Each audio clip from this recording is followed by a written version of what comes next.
Gold trusted gold buyers మీరు తాకట్టు పెట్టిన బంగారాన్ని విడిపించి ఈ రోజు ఉన్న మార్కెట్ ధరకు కొనబడను.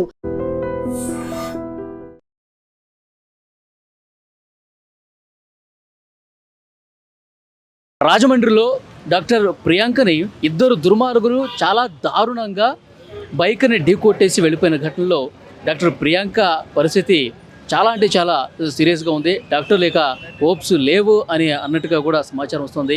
సో ప్రియాంక తండ్రి ప్రస్తుతం నాతో పాటు ఉన్నారు. సార్, అత్యంత బాధాకరమైనటువంటి విషయం. మీరు ఎలాంటి పరిస్థితులు ఉన్నారో మేము అర్థం చేసుకోగలం. సో ఏం చెప్తారు సార్? ఏముంది సార్, చాలా దారుణం జరిగిపోయింది. మా ఫ్యామిలీకి చాలా దారుణమైన పరిస్థితి ఏర్పడింది. మా అమ్మాయి చావు బతుకుల్లో కొట్టుమిట్టాడుతుంది. ఇట్లా జరుగుతుందని మేము ఎప్పుడు అనుకోలేదు సార్. మేము చాలా ఆశలు పెట్టుకున్నాం ఆమె మీద. చక్కగా చదివించి ఆమె కూడా బాగా చదువుకొని ఈ స్థాయికి వచ్చిన తర్వాత, అంటే ఒక పీజీ డాక్టర్గా ఎదుగుతున్న టైంలో దుర్మార్గులు వాళ్ళ మైండ్ సెట్ చాలా క్రిమినల్ మైండ్ సెట్ ఉన్నట్లుగా కనపడుతుంది. ఆ ఫుటేజెస్ చూసారో లేదో మీరు? కొన్ని ఫుటేజెస్ వచ్చాయి. మద్యం మత్తులో ఉన్నారు, అక్కడ మాల్లో ఉన్న సిబ్బందితో కూడా గొడవపడి వచ్చారు. హిట్ చేసినారు ఒకసారి. వీళ్ళు పిల్లలు తిరిగి చూస్తే కూడా వాళ్ళు దయ లేకుండా మళ్ళీ ముందుకొచ్చి వాళ్ళని హిట్ చేసి మీద ఎక్కించిపోయినారు సార్.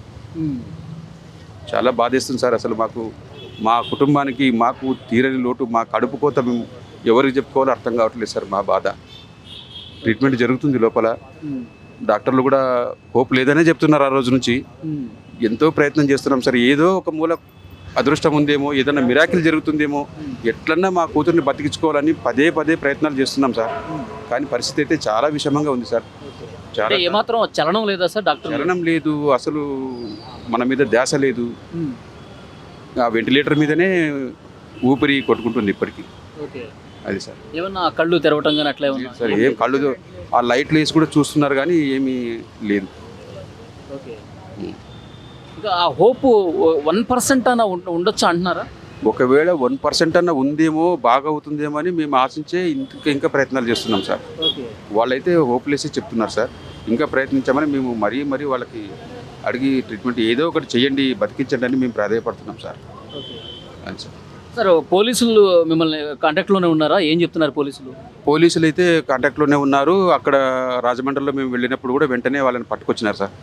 మేము అక్కడ ఉండగానే పట్టుకొచ్చి పోలీస్ స్టేషన్లో వాళ్ళు అదే రోజు పట్టుకున్నారు సార్? అదే రోజే పట్టుకున్నారు. అంటే జరిగిన రోజు రాత్రి జరిగింది కదా సార్. మేము ఉదయానికంతా అక్కడికి వెళ్ళాము. అప్పుడు మీరు వెళ్ళేసరికి పట్టుకుని ఉన్నారు? లేదు సార్, పట్టుకొని లేరు. ప్రయత్నం చేస్తున్నారు. అప్పుడు తర్వాత పట్టుకున్నారని తెలిసింది మధ్యాహ్నానికి. మధ్యాహ్నానికి పట్టుకున్నామని నాకు చెప్పినారు సార్. వేరే అయితే సార్, ఇప్పుడు 3వ తారీఖు రాత్రి ఘటన జరిగింది. తర్వాత అంటే బయట ప్రపంచానికి తెలియడానికి ఇంత లేట్ అయింది. పోలీసులు ఇంత నెమ్మదిగా చెప్పడానికి కారణం ఏంటి? ఏమైనా డౌట్స్ ఉన్నాయా మీకు? మాకు అంటే మేము ఈ బాధలోనే ఉన్నాం సార్. బయటికి తెలియాలా అనేది అవన్నీ మేమేం పట్టించుకోలేదు. అమ్మాయికి ఇలా జరిగింది కదా, ఆమెను ఏ రకంగా బతికించుకోవాలో ఆమె దగ్గరే ఉన్నాం. బయట ఎవరికి చెప్పాలి, ఏం చెప్పాలనేది మాకు అదంతా ఏం మేము పట్టించుకోలేదు. అమ్మాయిని బతికించుకోవాలనే విషయంలోనే మేము ప్రయత్నాలు చేస్తున్నాము. బయట వినిపిస్తున్న మాట ఏంటంటే 3వ తారీఖు రాత్రి జరిగింది, 4వ తారీఖు, 5వ తారీఖు, 6వ తారీఖు కానీ బయటికి రాలా. జరిగిన రోజు వాళ్ళు ఏమన్నారంటే బ్లడ్ లాస్ ఎక్కువైంది, అన్కాన్షియస్లో ఉంది. అంటే మేము హైదరాబాద్ తీసుకెళ్తాం, బెటర్ ట్రీట్మెంట్ ఇప్పించుకుంటామంటే వద్దు సార్, ఇప్పుడే బ్లీడింగ్ ఓవర్ అయిపోయింది, 2 లీటర్స్ పైనే బ్లడ్ లాస్ అయిపోయింది. లోపల అంతా ఈ ఫేసు ఇదంతా ఇంజురీ ఇరిగిపోయినాయి, ఈ దవడ పళ్ళు అన్నీ ఇరిగిపోయినాయి. ఇక్కడ ఎక్కింది. ఎక్కడైతే డ్యామేజ్ జరగకూడదు అక్కడే జరిగింది. ఇప్పుడు మీరు తీసుకెళ్తే బ్లీడింగ్ ఎక్కువైపోయి మార్గమధ్యంలోనే చనిపోయే పరిస్థితి ఎక్కువ ఉంది. కనీసం 48 అవర్స్ అబ్జర్వేషన్లో పెట్టుకొని సరైన ట్రీట్మెంట్ ఇచ్చి ఏమైనా బతికే స్కోప్ ఉందేమో చూద్దామన్నారు. అట్లే ప్రయత్నం చేసినాం సార్. మళ్ళీ 48 అవర్స్ కాకముందే, 1 గంట ముందే, మరుసటి రోజు అంటే నెక్స్ట్ డే కాదని మళ్ళీ నెక్స్ట్ డే 3వ తారీఖు జరిగితే 4, 5వ తారీఖు సాయంత్రం 8ంటికి మేము అన్నీ వాళ్ళతో మాట్లాడుకుని ఇక్కడ కిమ్స్కి తీసుకొచ్చినాం సార్, హైదరాబాద్కి. ఇక్కడ ఏమన్నా బతికిస్తారేమో, ఇక్కడ కొంచెము అడ్వాన్స్ టెక్నాలజీ, కొంచెం బాగా ఎక్స్పర్ట్స్ డాక్టర్స్ ఉంటారు కదా, ఆ హోప్తో అంబులెన్స్ మాట్లాడుకొని వెంటిలేటర్లో పెట్టుకొని ఇక్కడికి వచ్చినాం సార్. ఇక్కడికి వచ్చిన తర్వాత వీళ్ళు అడ్మిట్ చేసుకున్నారు. చాలా సర్వ ప్రయత్నం చేస్తున్నారు వాళ్ళు. అయినా కూడా హోప్లెస్ గానే. అంటే మీరు మెరుగైన వైద్యం కోసం అక్కడి నుంచి ఇక్కడికి తీసుకురావటం, ఇక్కడ మానిటరింగ్ చేయడం ఇదంతా జరుగుతుంది. పోలీసులు కూడా ఇన్ఫర్మేషన్ ఇస్తున్నారు. కానీ బయటికి ఆ రోజు జరిగినప్పుడు ఏదో సీసీ కెమెరాలు చూడటం కానీ అది బయట పెట్టడం కానీ, సో దీనికి సంబంధించి ఎందుకు చెప్పలేదు బయటకు అన్నట్టుగా ఒక సమాచారం. అంటే నిందితుల తరఫున ఎవరైనా సపోర్ట్ చేస్తూ బయటికి రాకుండా చేశారా? అంటే అక్కడ ఏం జరిగిందో మాకైతే తెలియదు సార్. బయటికి వచ్చిందా లేదా అనేది మాకేం తెలియదు సార్. ఓకే. మా బాధలో మేమున్నాము. మా అమ్మాయికి జరగాల్సిన ట్రీట్మెంట్ కరెక్ట్గా జరుగుతుందా లేదా, సరైన జాగ్రత్తలు తీసుకుంటున్నామా లేదా, దీని మీదనే ఫోకస్ పెట్టినాం సార్. తర్వాత మాకు తెలిసింది ఏంటంటే పోలీసు వాళ్ళు కరెక్ట్గానే స్పందించారు.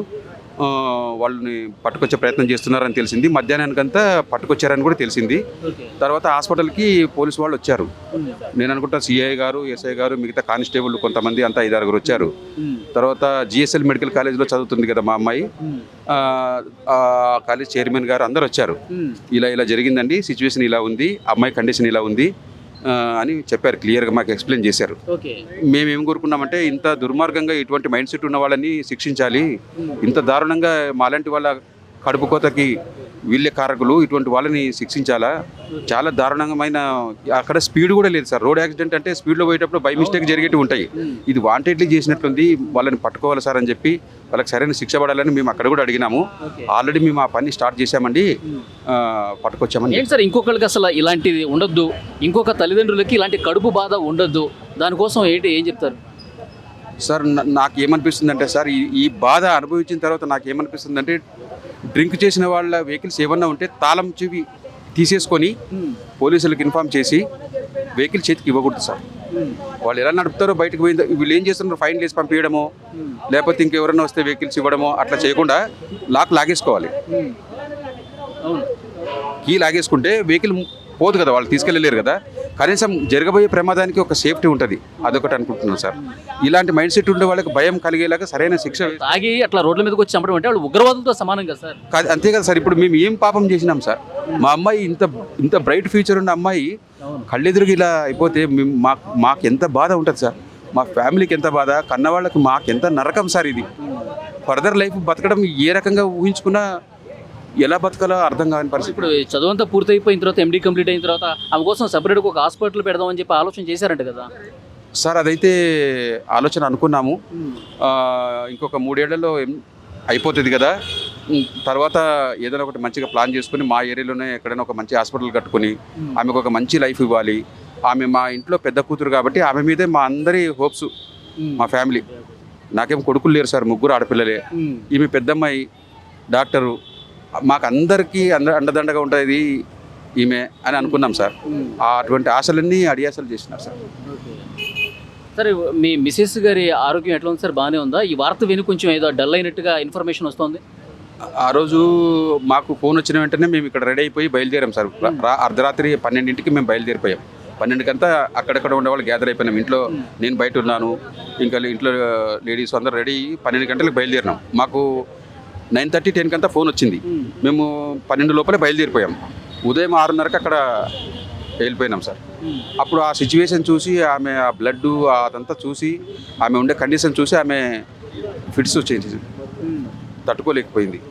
నేను కూడా తట్టుకోలేకపోయినాను, కానీ ఇంకా బలవంతంగా ధైర్యం చేసుకుని అక్కడ ఎవరో ఒకరు చూసుకోవాలి కదా సార్.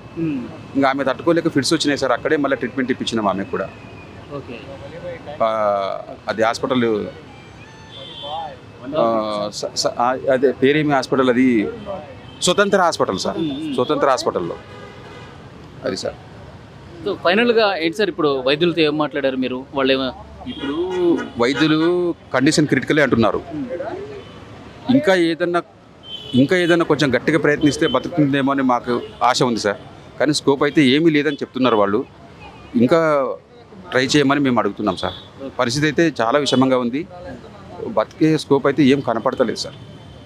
ఆల్మోస్ట్ డెత్ అని చెప్తున్నారు వాళ్ళు. అంటే ఏమంటారు, బ్రెయిన్ స్పందించడం లేదు ఎంత ప్రయత్నించినా. లాస్ట్లో ఇంకొక టెస్ట్ ఉంటుంది, కనీసం ఆ టెస్ట్లోనైనా లాస్ట్ ఛాన్స్ 1% ఏమన్నా ఉందేమో చూద్దాము. సోడియం లెవెల్స్ ఎక్కువ ఉన్నందుకు ఆ టెస్ట్ ఇప్పుడే చేయడానికి కుదరదు, అది కొంచెం తగ్గించి ఆ టెస్ట్ చేద్దాము, కరెక్ట్ రిజల్ట్ వస్తుంది, అప్పుడు డిక్లేర్ చేద్దాము అంటున్నారు. ఆ చిన్న హోప్ను కూడా మేము ప్రయత్నం చేద్దామని అనుకుంటున్నాం సార్. అది చాలా స్పష్టంగా అర్థమవుతోంది. ఆ తండ్రి ఎంత బాధలో ఉన్నాడు, ఎంత ఆవేదనలో ఉన్నాడు కూడా చాలా క్లియర్గా అర్థమవుతుంది. ఇంకా హోప్స్ అయితే లేవు, డాక్టర్స్ అయితే చాలా క్లియర్గా చెప్పేశారు. ఇంకా ఆల్మోస్ట్ అంతా అయిపోయింది. ఇంకా దేవుడి మీద భారం వేయటమే. నేను కొన్ని గంటలు చూద్దాం అన్నట్టుగా నామకే వస్తే అట్లా చెప్పినట్టుగా తెలుస్తోంది. అది ఆ తండ్రి బాధ ఒక్కసారి చూడండి. ఎన్నో పై చదువులు చదివించి మంచి డాక్టర్గా చూడాలనుకుంటే ఆ కూతురి ఆ భవిష్యత్తు పూర్తిగా అర్ధాంతరంగా ముగిసిపోయినట్టే కనిపిస్తోంది. ఎందుకంటే ఇద్దరు దుర్మార్గులు, ఇద్దరు రాక్షసులు, వాళ్ళు ఇక నరరూప రాక్షసులు అని చెప్పాలి. తాగి ఇట్లా వచ్చి మనుషుల ప్రాణాలు తీయడానికి వాళ్ళు రోడ్ల మీదకి వస్తారు. వాళ్ళు చాలా అంటే చాలా కఠినంగా శిక్షించాలండి. అలా చేస్తేనే ఇంకొకటి ఎవడు కూడా తాగి రోడ్ల మీదకి రాడని చెప్పి చాలా బాధతో వాళ్ళ మిసెస్ కూడా, అంటే ప్రియాంక తల్లి కూడా బాధకు గురైపోయి తట్టుకోలేక ఇక స్పృహ కోల్పోయి ఫిట్స్ వచ్చి పడిపోయిందంట. సో ఆమెకు కూడా ఇదే హాస్పిటల్లో ట్రీట్మెంట్ జరుగుతోంది.